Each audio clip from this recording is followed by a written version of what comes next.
Ladies and gentlemen, it is official that Mrs. Kobe has decided to sue the helicopter company and perhaps the pilot for negligence in the death of her husband.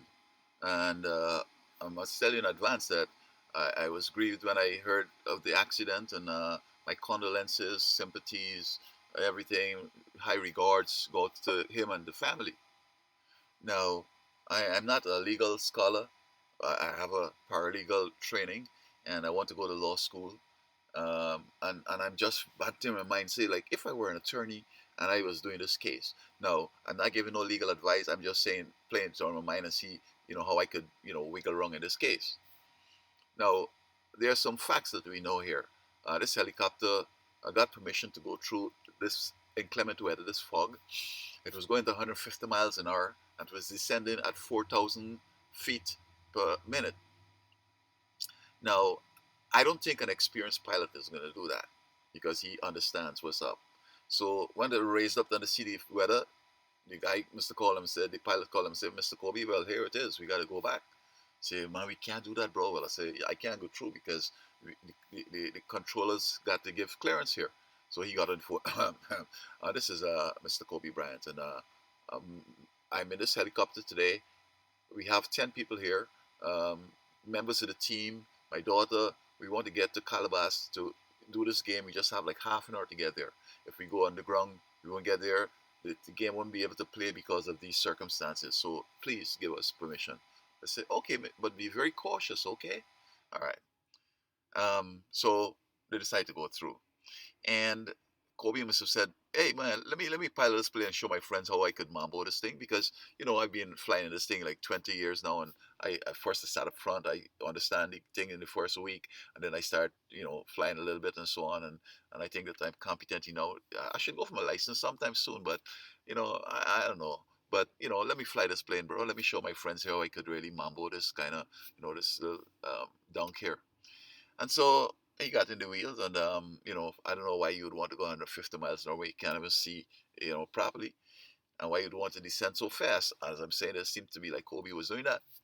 Um, uh, I think a pilot would have gone straight up above the fog, and for some reason, either by sight or some kind of instrumentation, GPS, whatever, you're in the area where you need to come down, and as you come down real slow, and hoping that the propeller at the top would be dissipating some of the fog, so that you could see a little bit, and you're coming down slow, maybe a foot a minute or something like that, very slow, so that if the bottom of the helicopter touch the mountain, it won't be so hard that it might disrupt and throw your thing out to sink, and throw it on the mountain or something.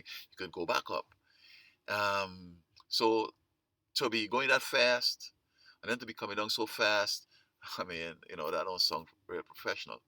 Um, and so I think this would be my argument. My argument is that Mr. Kobe got permission to go through.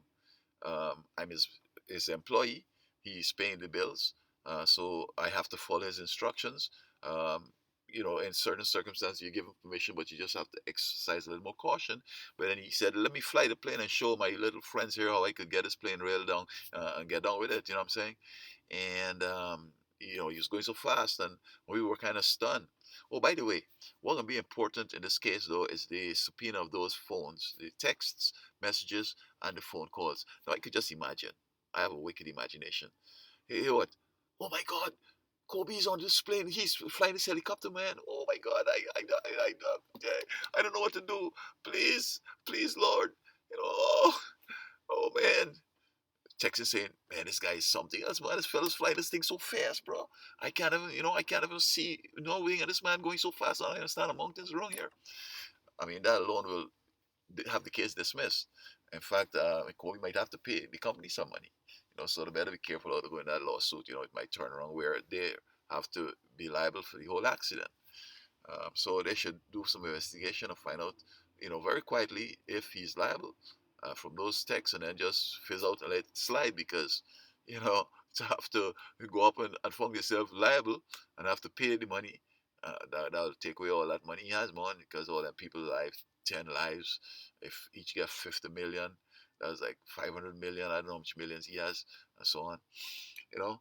So, oh, by the way, I remember this young gentleman, Mr. Kobe, when he was interviewed and he was hired by the Lakers. And they said, so what do you want to do? You want to go to college or you want to play? He said, man, I want to play. And I said, oh no, you don't want to play, son. I'm a college junkie. I've been in school all my life. I just like school going, studying this, studying that, and so forth. And um, if Kobe had gone to college, this mightn't have happened because he would have matured a little more and he would have had some information that would help him in his thinking. Because I'm not sure what level. I understand he liked to go to took his girlfriend to um, either Disney or one of them themes and hang around, basketball straight. So I'm not sure his intellectual level. Um, I know you'd finish high school, but I don't know, what his conversation is going to be about because, um, as you go to college, I'm telling many folks it's not only about your major, but those electives, um, give you some fuel to fan up and to bring on some heated conversation. You know, what I find is this: I've come up with a policy now. I hang down tongue and people come to me with all kind of stuff. I might say, that fella, you shouldn't be doing that. So then come to me stuff like, man, listen, bro, that's your opinion. That fella's opinions that he could do it. It's safe. He says it's safe. He's buying it with his money. He's having fun. Why are you worrying about it? We have freedom of speech here and freedom to do what we want, right? If you don't like it, you can go somewhere else. But he ain't harming you. He ain't harming nobody. He isn't harming himself. He's having fun. So, why you bothering with it, man? Why you bothering the guy? You know. But if you persist, you could get beat up. You see what I'm saying? So you just have to back up and say, hey, yeah, yeah, yeah, yeah, yeah. So now what I do is when we have a discussion, I say, I remember you. You didn't go to college. I don't want to have no discussion with you, bro. You know, if somebody new said, did you go to college? So what did you study? Do you understand these concepts that are bearing on this issue here? No, well, I'm not gonna have no discussion with you. You just waste my time. You come up with a bunch of, sophistry and a bunch of crap that it ain't go nowhere, right? Because you're talking to a guy that's smoking, say, vaping, crack, weed. Well, weed is medicine. It's good. But it's medicine, yes, but you just don't want to take hard pills because it's a medicine. You want to try some of that. You can get high on the medicine. You won't do that because you can get a heart attack or stroke or whatever. Um, so um, why would you want to smoke weed if you don't have a problem? It deadens the brain so you don't feel pain in certain circumstances. You don't have a pain. Why you want to deaden your brain?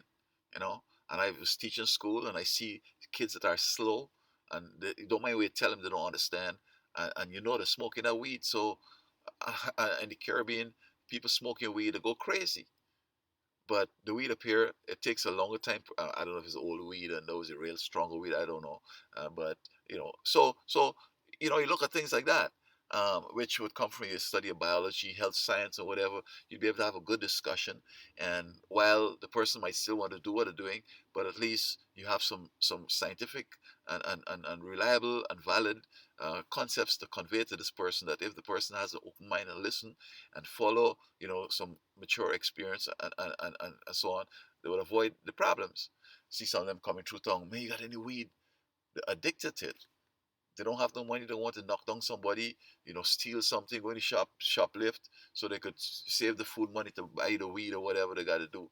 So, if Kobe had some college training, I think, although I know that I lived in a college town, and the team, the athletic team, they'd be out in the field playing from 8 o'clock in the morning until 6. So they have no time for school. All I think that they should have condensed courses for these same guys, have the discussion. This is about genetics. Well, this is the nitty gritty of it. This is what, this is that. And recessive, you got dominant, and so forth, and the chromatids and so forth. You could don't get enough papers to write, but ask them back the question so they could still have a discussion on what the genetics about. You know what I'm saying? So my heart goes out to this brother. But you know what? I think also that Kobe saying that is a health issue why he was using this helicopter, using this as a taxi.